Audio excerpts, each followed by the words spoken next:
The reason this caught my eye is because not only does it concern me, not only does it worry me, but it scares me because college football will never, let me repeat this, it will never ever be the same.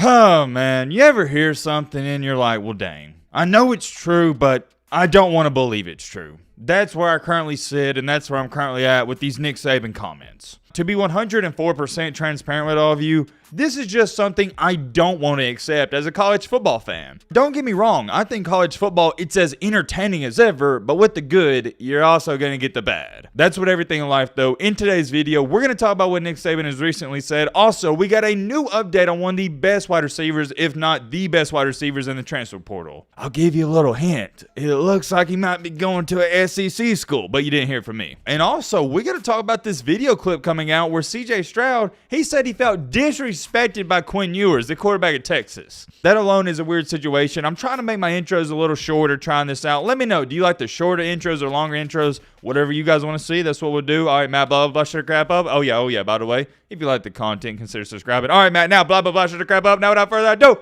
let's get into it.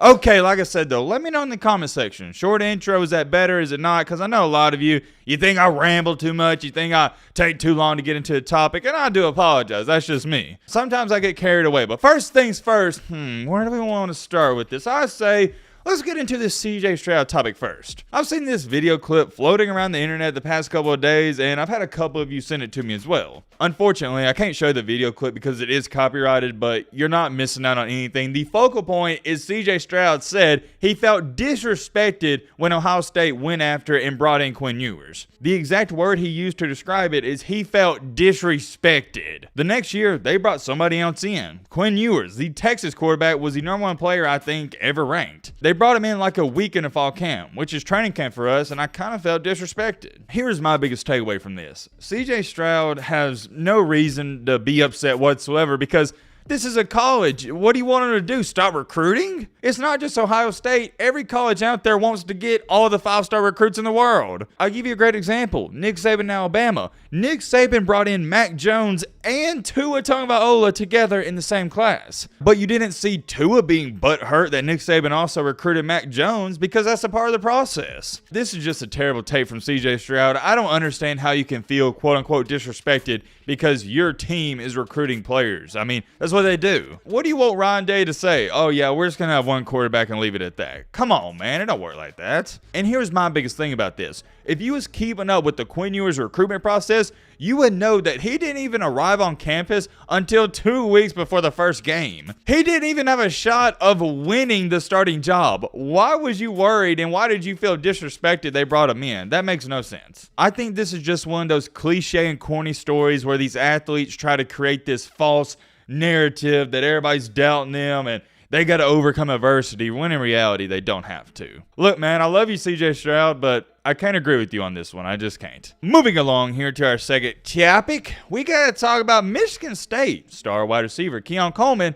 Guess what? He's visiting Ole Miss tomorrow. I normally don't even talk about players going on visits. I only talk about when it's official, but this one does intrigue me because this is a really good wide receiver. But the main reason I'm talking about this and bringing it up is because yesterday, remember, what did we talk about? Lane Kiffin and Ole Miss just kicked off a 5-star wide receiver that goes by the name of Chris Marshall. So now, with Chris Marshall being gone, this opens up the door for somebody else. Could this be the new guy? I don't know. Let me know what y'all think. I'm having a really good feeling about this right now. If I had to give you a percentage, I'd say that Keon Coleman has about a 60-65% chance of going to Ole Miss. And why that percentage is so high is because Ole Miss just lost a key wide receiver. Where are my Ole Miss fans at? I don't see y'all in the comment section too much, but let me know if y'all are here, and I'm going to let y'all know this.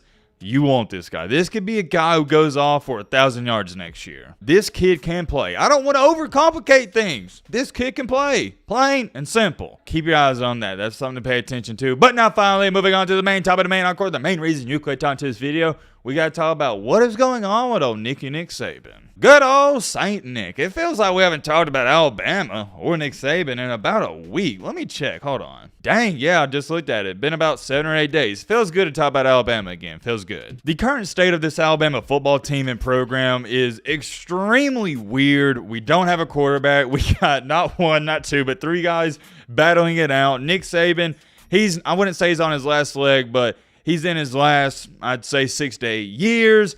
We're not anymore the top dog. Apparently, Georgia is the new team to beat. There's just a lot of crap going on. I guess where I was going with that is there's a lot of uncertainty at Bama, which, if you're a Bama fan like myself, that is weird territory because the past 15 years, there wasn't uncertainty. We knew what to expect. But however, heading into 2023, don't necessarily know what to expect. And by the way, let me clarify on this. When I said that Georgia is now the new top dog, I'm just saying that because they went back to back. When it comes to the gold standard in college football, that is Alabama, and it's not even close. And I already know you're going to have some Georgia fans go, but Matt, we went back to back.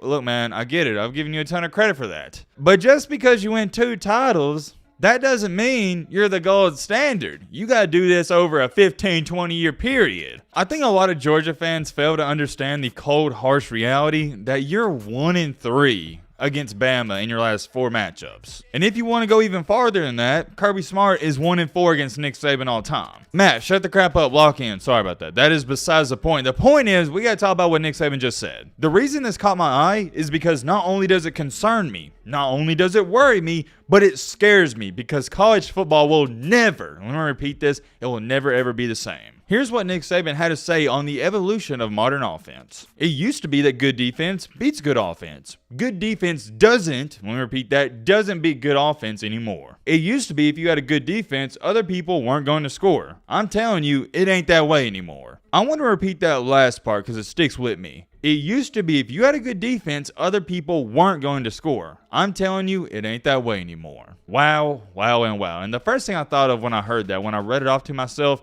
when Alabama in the 92 season, when they beat Florida in the SEC championship, their players stated if they got up by 7 points, they thought there was no way they could lose. That's how good their defense was, and that's how much belief they had in the defense. And the game I'm referring to in the 1992 season was the SEC championship when Alabama played Florida, and Antonio Langham had the game-winning pick 6. Who did Antonio Langham pick off? I can't think of it. It was the Florida quarterback. I don't know, but anyways, you get the point. That Alabama defense was so good, and this is how defense was in the 90s. If you were up by 7 points and you had a good defense, there was no way you was going to lose the game. That just sticks with me because nowadays when we see a team go up by 28 points, we think in the back of our minds, hey man, we may see some crazy comeback.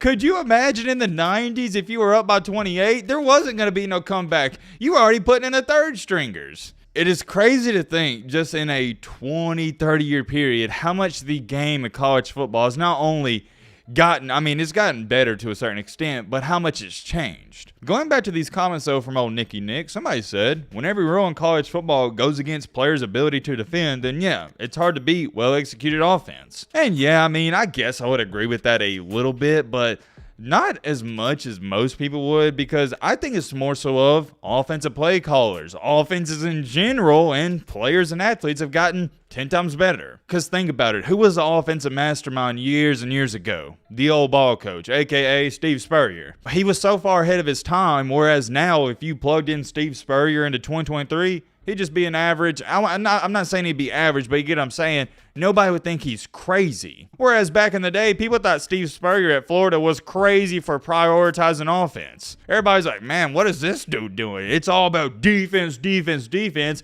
And then you got Steve Spurrier running the Oregon offense in the 90s. And when I say Oregon offense, I'm not talking about their offense particularly. I'm just talking about the speed of it. Because remember, when Oregon started doing all that no-huddle bull crap, what was that around? 2009, 2010-ish. Everybody was like, man, this is crazy. It's so hard to stop. We're never going to be able to stop it. Well, now in 2023, everybody is prepared for the no huddle. I'm not saying everybody's going to stop the no huddle, but it's not a foreign concept. Whereas in 2009, everybody's like, oh man, I hate to play Oregon. They do that no huddle crap. Whereas now we're so far advanced into college football, we're like, oh yeah, they're just doing the no huddle. It's not a big deal anymore. And I think Nick Saban is right. And it also goes to the point to prove why he's the greatest of all time, and it's not even close, because he adapted and changed his philosophies before everyone else. Because look at Dabo Swinney. He still has a philosophy like it's 2017, and that's why he's turned into a dinosaur. The reason Clemson has fallen behind everybody else is because they haven't changed. They haven't adapted. adapt it. And if you don't adapt, not just in football, but in this life,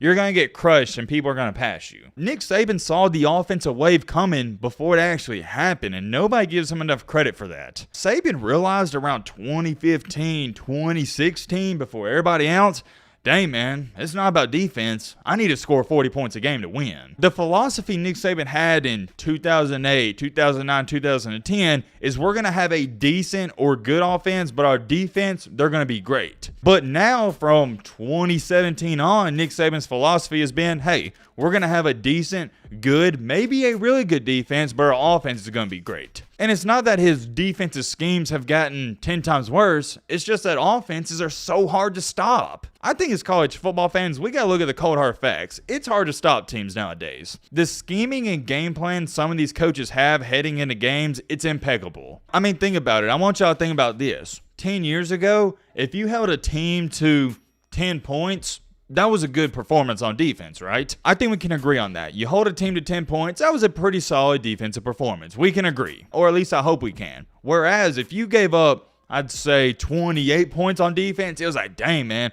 our defense got diced up today. And keep in mind, this is just me talking about 10 years ago, 2013. But now in 2023, if your defense gives up 28 points, we're saying that was a good performance. We're sitting here saying, hey, yeah, the defense gave up a bunch of chunk plays and they gave up a couple of touchdowns, but they did get a couple of turnovers. 28 points ain't bad. That's just how much the game has changed in 10 years. 10 years ago, if you gave up 28 points, terrible defensive performance, but now it's a good one. Let me ask you a question. This applies to any conference, any fan out there. If you give up 28 points, if I were to tell a Ohio State fan, hey, you're going to give up 28 points to Michigan, would you expect to win that game? Yes or no? If I told any fan out here you're going to give up 28 points to any team you play on any Saturday, most fans are going to expect to win that game because we just expect to score over 30 points. And you know why that scares me? Because as a college football fan, when I was really getting into football around the age of 7, which was around 2007,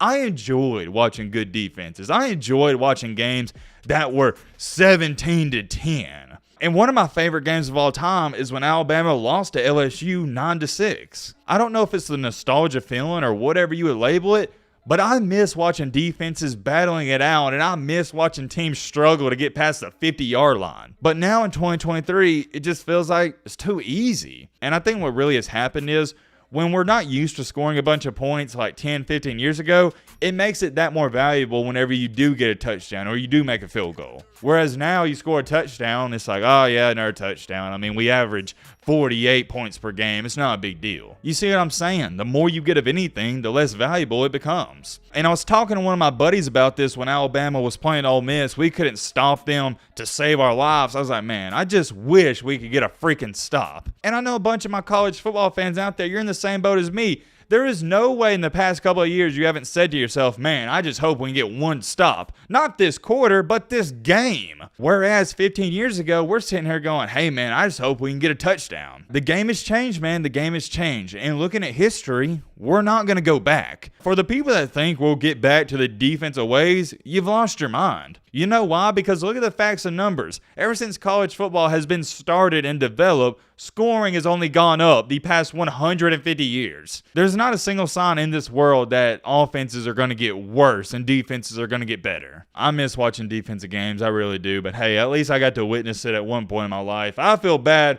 for my kids because they're going to think if you hold a team to 35 points, your defense played good. I can't be the only one who thinks this way. Let me know your thoughts down below. But